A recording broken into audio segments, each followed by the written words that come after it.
Hello, everybody. See if this is working. Hello, everybody. Welcome to a new kind of video. This is me being bored out of my mind on day 3 of coronavirus.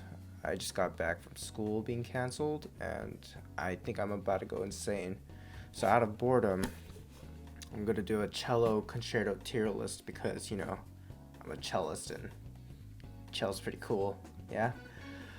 So I got us this website called Tier Maker, and I uploaded a bunch of photos of dope composers who have awesome cello concertos. And I also made myself a list of rules that I'm going to enforce while making this tier list. So rule number 1, standard rep. Either I have played it or lots of people have played it, or lots of people do play it. So I'm second year of university level, like cello student right now. So stuff I've played all up to this point, concertos. Yeah, just like the general, just like the trajectory of repertoire that you play during that point of time, and plus like other stuff that I would want to play in the future. Rule 2 includes, I say pseudo concerto here, but it's pretty much what I mean by that is like Tchaikovsky Rococo variations. That's not really technically a concerto, but people still play that like it is a concerto. So that'll include Rococo variations, Elegy by Faure, and Shalomo by Ernest Bloch. And rule 3, and this is how I'm gonna be basing this tier list, which is completely opinion based, because music is very subjective and everybody has their own opinions whether they like something or not. So everyone is entitled to their own opinions, as am I, and I would love to share them with you. And if you would like to share yours with me, please, by all means, the comments are always open for you. But yeah, so my rating will be based on enjoyment on playing it, if it applies, as in if I played it and I enjoy playing it, I'll give it a higher score. Or if I haven't played it yet, I'd probably at that point assume if I would like playing it or not. I know this is kind of stupid, but some pieces I'm like hearing it, I'm like, oh my god, kind of like. I think I want to play this. I think I would have fun playing this, just by listening to it. I mean, of course, it's not the same as actually playing it, but you know what I mean. Second grading measure, enjoyment of listening. Do I like listening to the piece? Am I gonna put this thing in my Spotify playlist? Am I gonna like it enough to do that? If I don't, lower score, I'm sorry. And personal impact. Oh, sorry. But number 3 is personal impact, which is how much it has affected me as a musician, how much it could affect me as a person. I don't know. These are just like a couple of stuff or guidelines I've made for this video. So, without further ado, let's get right into the tier list of cello concertos. Alright. So, we are now in this website, tiermaker.com. I think it's pretty genius how they got this going. It's pretty awesome. So we have S tier, A tier, B tier, C tier, and doo-doo tier. I don't know if any of these concertos will be in the doo-doo tier, but if I get some very bad flashbacks or something, I will put it in the doo-doo tier. So, oh my god, I forgot these faces already. I have to bring them up. I pulled up these pictures from the internet. Here we go. Alright. We'll start with Haydn C, my boy.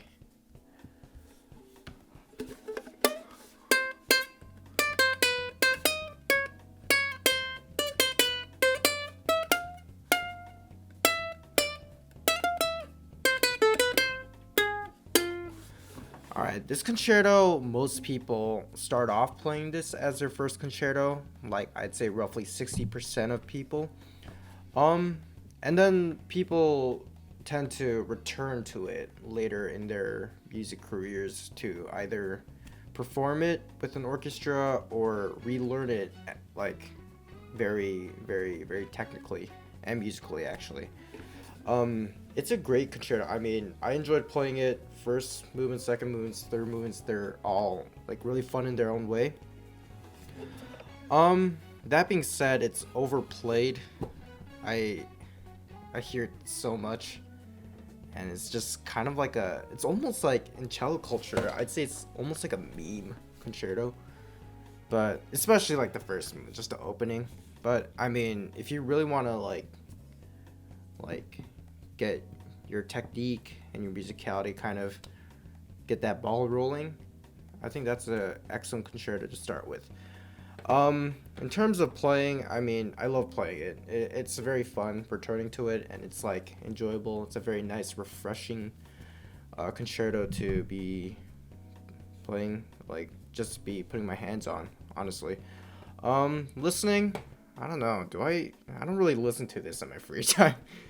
I don't know. My genre of music is very, very specific. They're very like, I don't know, not a lot of concertos in my Spotify playlist, if you know what I mean. So we'll put, okay, Haydn C, we'll put in the A tier. And in no way are these ordered, because that would take way too much time just to like rank them individually. But yeah, there we go. Haydn C in the A tier. Next up, let's see. Might as well do Haydn D.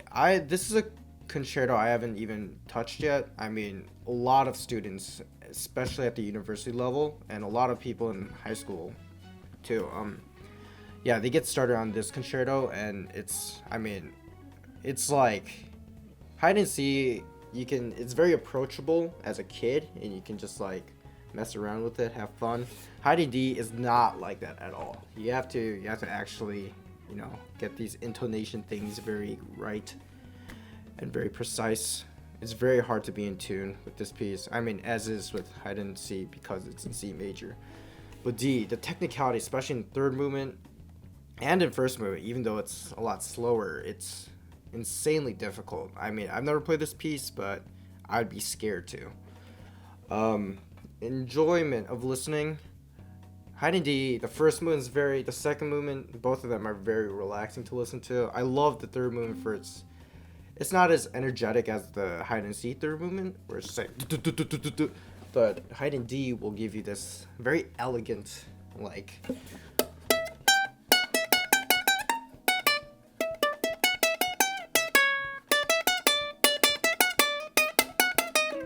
yeah, something like that. But it's very light, and it makes you feel as if you're like a rich aristocrat and you're at like a noble wedding or something. But yeah, I'd say it's a little bit okay. I said I wouldn't order it, but I think I might like it a little bit more than C. Okay, this tier list is not really working. This looks kind of miserable.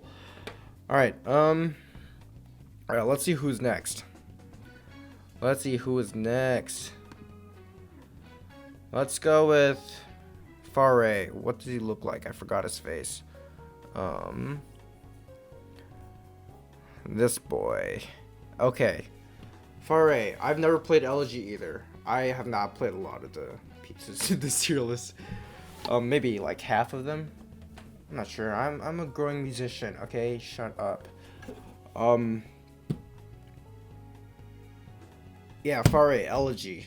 A lot of my friends have played this, especially in middle school and a little bit in high school. I don't see a lot of people around my age playing it, maybe as like a showpiece or something, or like a short melodic like work as a part of their like recital repertoire, but not that much nowadays.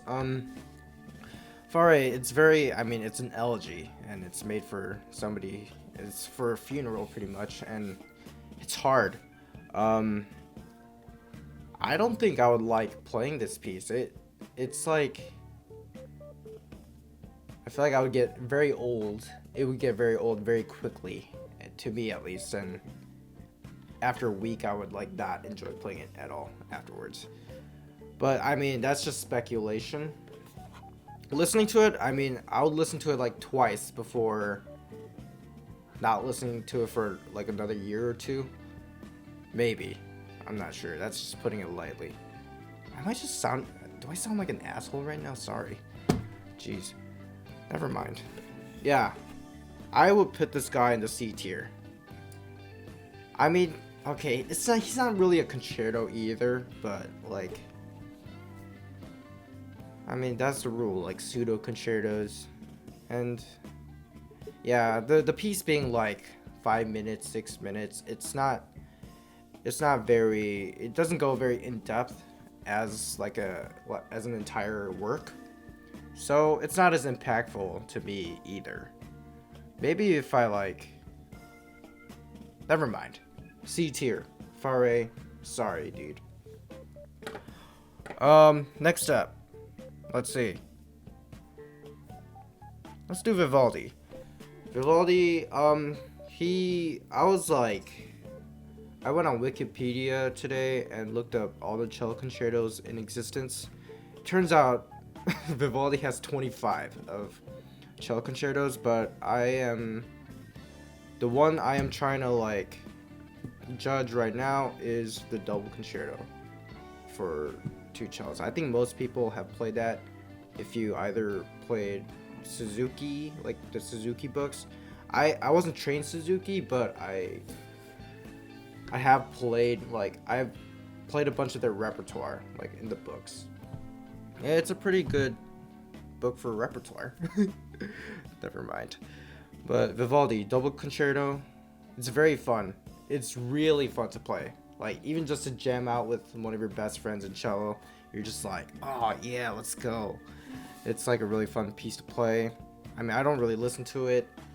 I've had a lot of great memories with Vivaldi double cello concerto. It's just really fun overall.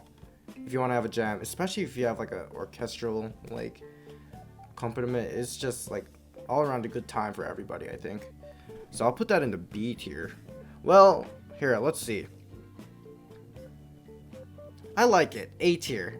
Second movement's beautiful. Third movement's hardcore, rock star epic.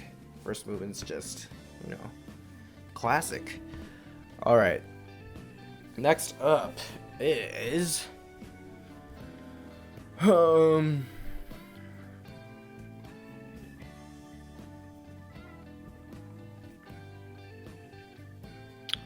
we'll go with Shostakovich.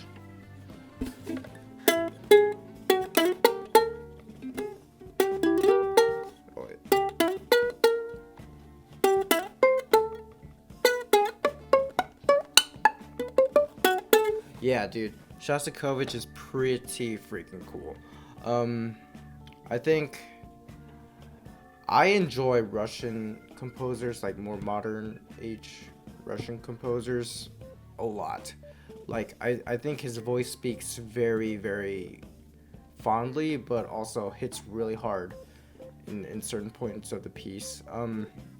It's insanely difficult, like, just trying to play the concerto through, even learning it, like getting the notes right, trying to get like the feel for like what he's trying to express through the music. It's so hard.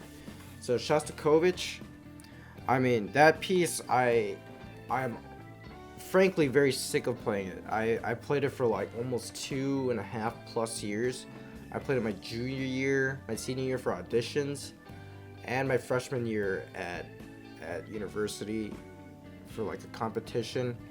And I'm just so burnt out from this piece. It'll be a long time before I get my hands back on it. But boy, it was a fun time just like playing and shredding the cello with it. It's a really good time.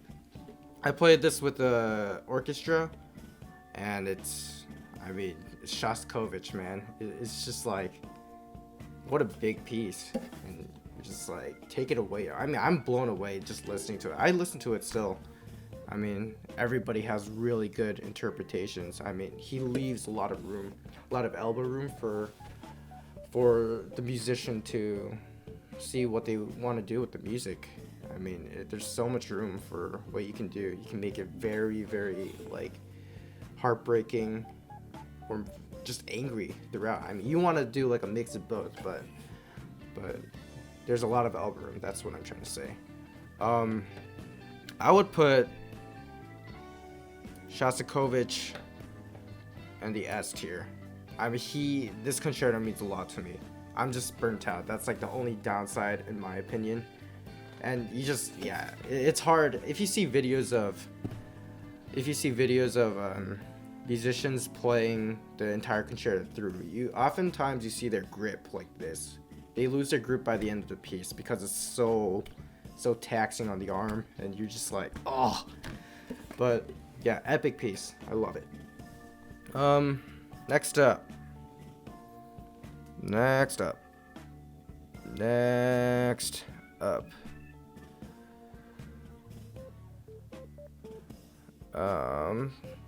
Let's do Schumann. Schumann goes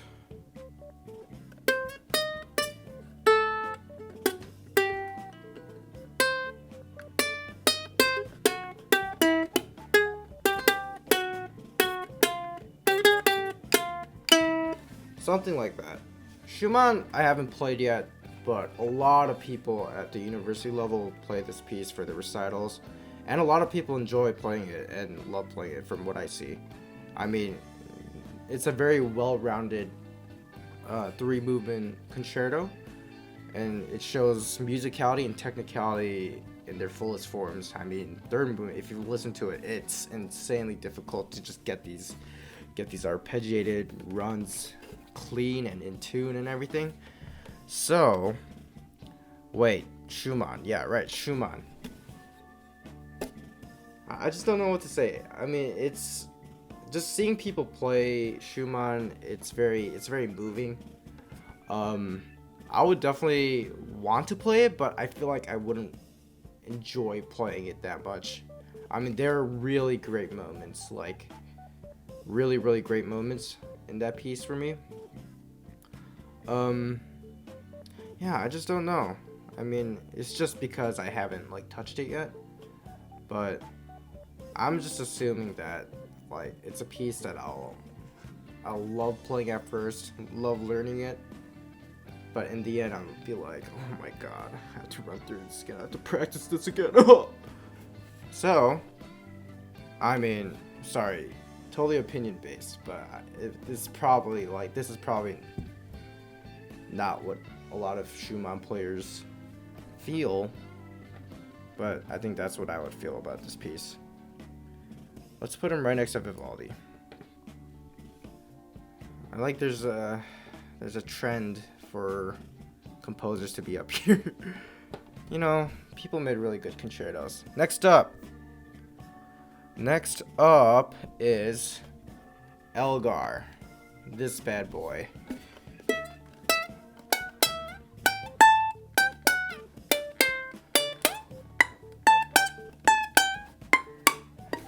Okay, whatever.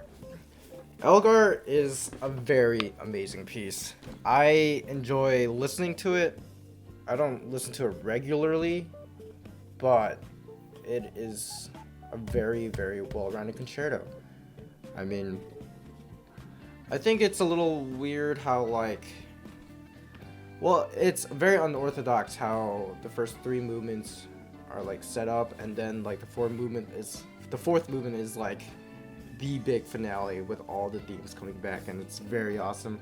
third movement's like very beautiful, and it's very pretty, and anyone who can play a great third movement will be able to make me a little bit emotional, you know?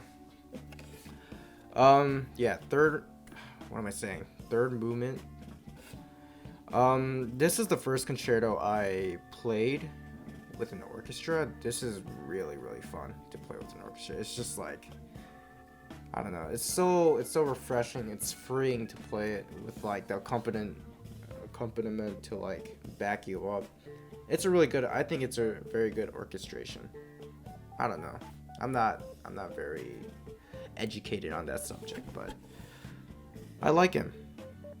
But I feel like I'd be reluctant to play the concerto again. Something is like holding me back a little bit. Maybe it's like the fact that I don't know. I'm not sure. I feel like fourth movement is like the greatest movement, third and fourth. But like, I don't know. Overall, it's like less structurally like consistent. Overall, I think I don't know. I don't know what to say. I just have good memories. It's fun playing. But it's just like that's all in the past. That's what I feel like. I don't know.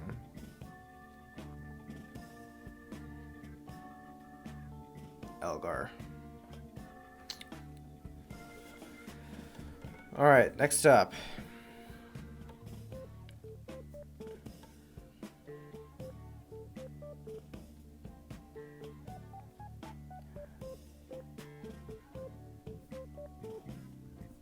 Next up, Rococo. Oh, my legs. Oh, my legs. Oh, they fell asleep. Ouch. Okay, that does not feel good. Alright. Next up is Tchaikovsky's Rococo variations, or variations on the theme of Rococo.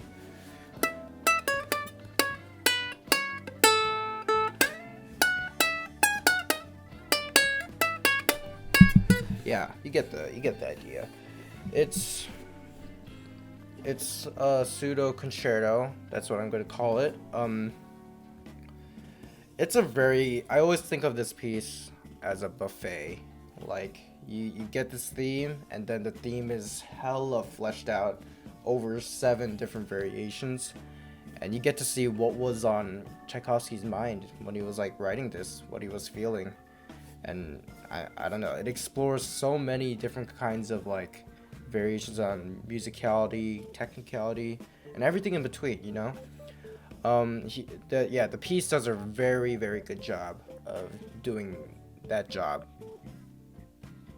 Wow. It does a very good job of... Whatever, I'll cut it out. Psych! Yeah, I'm currently playing this piece. I'm about to move on from it. In terms of liking to play the piece, if I'm being honest, I got a little sick of it. A little bit, just a little bit. And I'm trying to enjoy the piece as much as I can. But I'm definitely feeling it. Like, it's coming, it's creeping up towards me, and it'll eventually make me hate the piece. Not that like severe, but I will eventually get bored of it. I can feel it. So I'm starting to like kind of be dumbed down when I'm playing it and be like, you know, that kind of feeling. Cellists, musicians in general will know what I mean. I'll put them in the B tier. The music is very good, very beautiful, very nice high moments, but I don't think there's enough of it to be really impactful for the audience to listen to. I don't listen to this on like a daily basis. So there's Rococo variations. Moving on. Let's go from Rococo to Shlomo. Rococo Shlomo. By Ernest Bloch. Get this thing out of here. Block. This piece I've never played. I know it's supposed to be pragmatic, like there's a story involved. I still don't know what the hell's going on when I'm listening to this. It's, to me right now, to the naive ear of a young cellist, it sounds like I just need to, it just sounds very blurry. I don't know what's going on when someone's playing it, whether they're playing it like awesomely or not, but I don't know. I think I just need to give it time. I would not want to play this right now. I don't think I have like the maturity of a well-rounded musician yet to be able to play this thing, and then also like being able to put myself in different styles. So, but I have seen my friend perform this in a recital, and I was blown away. I think in the right hands, it can be played like magnificent. But that's not to say I'm still confused when I'm like listening to this. It's hard. It's a good piece though. Very good high moments. I love its dramaticism. As you would put it, B tier. I think it's still more fun looking to play than Faure. See, this thing's got like slides and everywhere. You just gotta be it's so very gypsy-like, and it's so fun. It sounds fun to play, but like there's stuff in the middle. I'm just like, what am I listening to again? Sorry. Yeah, moving on. Victor Herbert Concerto No. 2.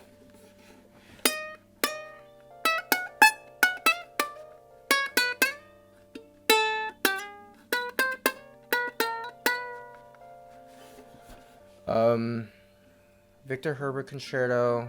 I recently got my hands on this piece because my teacher wanted me to play this for a competition in the school, but now that might be canceled, so I don't know if I'm gonna play this or not.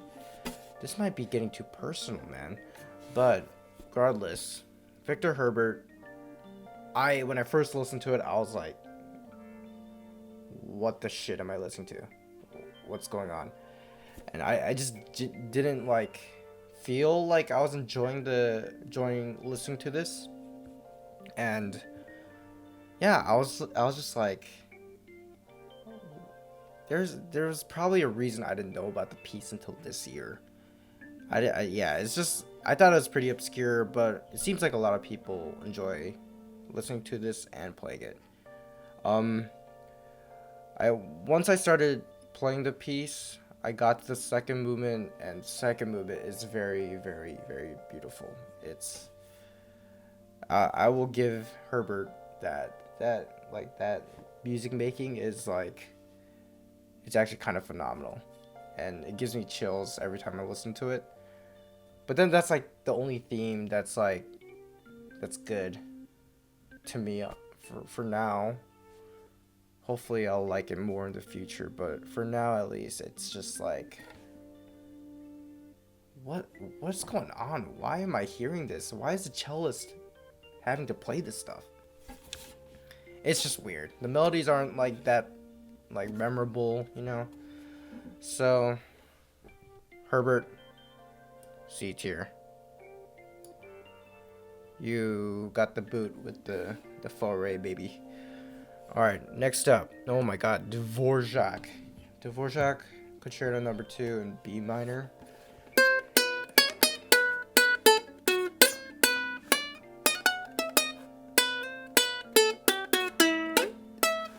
Yeah, everyone knows this piece. Dvorak, I have like a huge bias towards this piece. I mean, probably 99% of the cellists who play the cello have a bias towards this piece. I mean, I don't think I've ever met anybody who disliked Dvorak.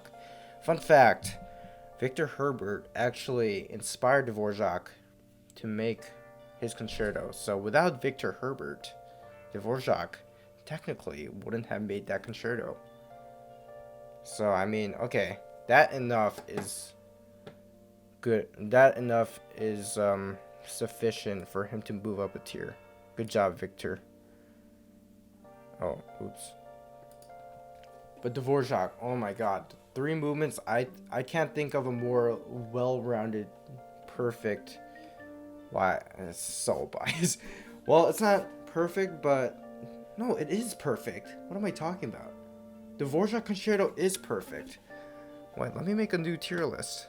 Can I make one? Oh yeah, add row above.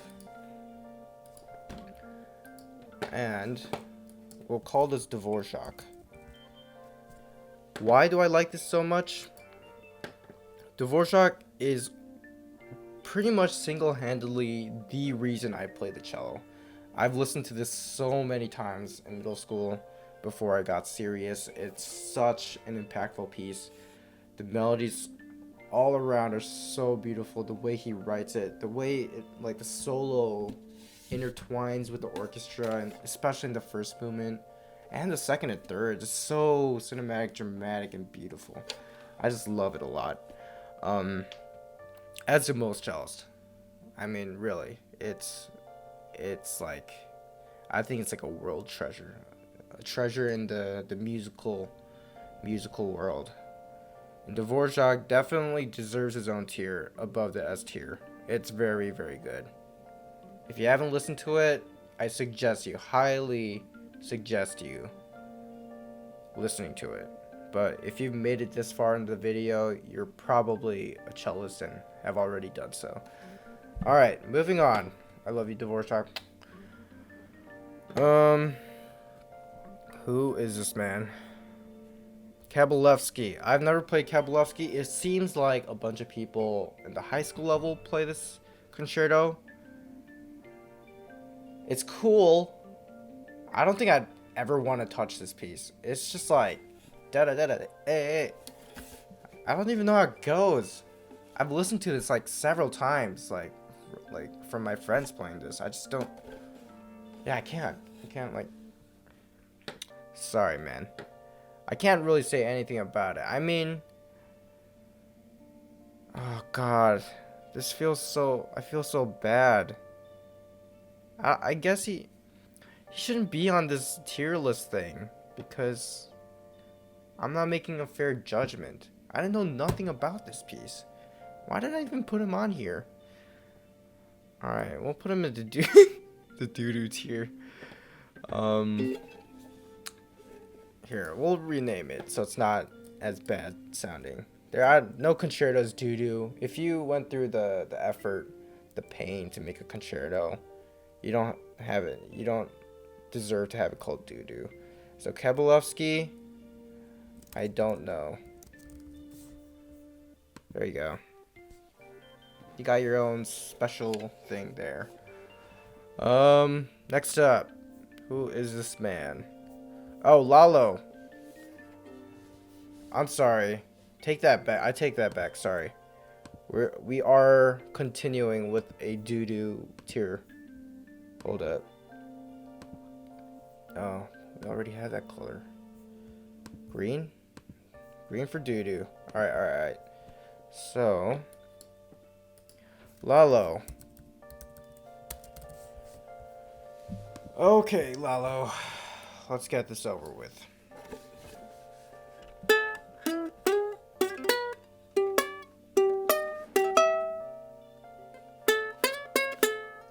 I don't know. I just do not like playing this, listening to this. I don't think anyone else I've known who plays cello and who has also played that enjoy playing it. Really. I am being 100% honest with you. It's not a cool, I don't know, it's doo-doo. Okay, it's not doo-doo. I don't love it. I like the third movement. The third movement is very nice. Second movement is very vibey. I like it too. But I don't think it's like enough to make up for, like, I don't know. You just don't feel the piece as you play it or as you're listening to it. It's just not enjoyable, the experience. So, I just historically have never had fun with this piece. It was very regrettable. If I were a teacher, I wouldn't make my students go through the pain of playing this. I mean, if you're trying to learn certain techniques and like musicality things, maybe, but I feel like Haydn and other concertos of that sort do so much of a better job of teaching that, Lalo, I mean, if you're commissioned to play the piece, then there you go, you get money. But other than that, I don't find any reason to play this. Moving on. Prokofiev. Sergei Prokofiev. My man. Oh my god, where do I even start? This guy, I think, is a genius. He's one of my favorite composers who has ever stepped foot on this planet. Prokofiev, I think, his Sinfonia Concertante is I think it's a game changer. I'm not sure. It's totally biased. I just love the way he writes music, and I think it's just so well-rounded, and the imagery he can create in your head is so beautiful and so ominous at the same time. I think it's a little less well-rounded than the Dvorak Concerto, in my opinion. It's Prokofiev has a bunch of great moments and very beautiful second movement in the middle, and it's just epic overall. It's so insanely difficult to play. I've never played this. I really do want to, and I think I would enjoy playing and just learning and going through the process of just woodshedding on the piece. I think I would enjoy that a lot, and I enjoy listening to it. I always listen to this concerto in my free time, along with other kinds of music. But yeah, Prokofiev is a very, very, it's just epic, And I mean, there's not much else to say to that. I mean, I respect people who play. I hella respect people who play this piece, and can pull it off very cleanly and very well and musically at the same time. I mean, it's very difficult, and I think it's a very respectable piece, and it's just, I don't know, it's always a treat to listen to people play this kind of music. Am I just rambling? Hope you guys are enjoying this. Please stick around. I need monetization. I'm just bored. What am I even saying? Way to spend the evening, dude. Yeah. S tier. Up there with Shostakovich. It almost rivals Dvorak, to me at least, but not quite. Just a very, very small margin. But Dvorak, oh my god. I can talk about Dvorak for hours. I'm telling you. Last guy. Who is Saint-Saens. I played his first concerto and listened to it a lot. Second concerto, not so much, so I'm not putting it on here. Saint-Saens, it's a very well-rounded concerto. I think the themes are pretty fun. This was my big concerto in middle school. I loved learning it. I enjoyed playing it. And then that was it.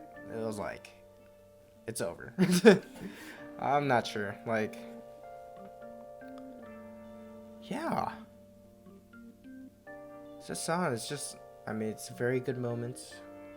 Very great piece. But I think that's all there is to it. It doesn't leave a lasting impact to me as a musician who has played this. It's just fun. It's just fun to play, and then it's over. I don't know. Very little impact to me in general. So I did have fun playing this. So, B tier.